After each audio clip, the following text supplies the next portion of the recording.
Lupa sa gilid ng ilog, unti-unting gumuho sa Pulilan, Bulacan. Si Jim Tejano sa report.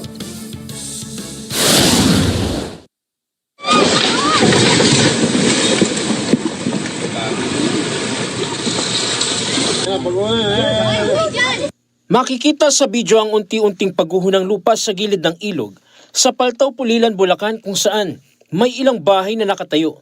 Matapos ang sunod-sunod na pag-uulan dulot ng bagyo at habagat na nagpalambot sa lupang nasa gilid ng ilog. Ilang minuto lamang ang lumipas.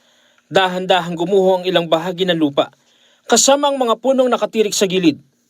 Dahil sa pagguho, unti-unti ring nasira ang pader ng isang bahay hanggang sa tuluyang itong gumuho.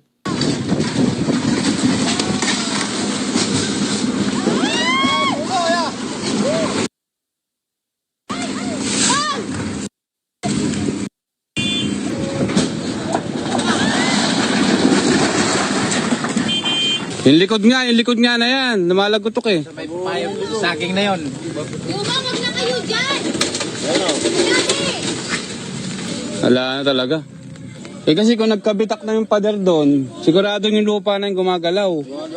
Kung kalan kasi gumuho, tsaka nila kasuhin. Makikita rin sa video ang patuloy na pagguho ng lupa sa bahaging malapit sa ilog.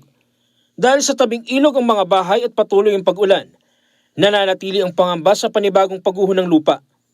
Sinisikap pa ng Net25 News na makuha ang paliwanag ng LGU ukol sa pagguho ng lupa at sa kalagayan ng mga bahay sa lugar. Jim Tejano, para sa mata ng Agila, matatag, matapang, matapat.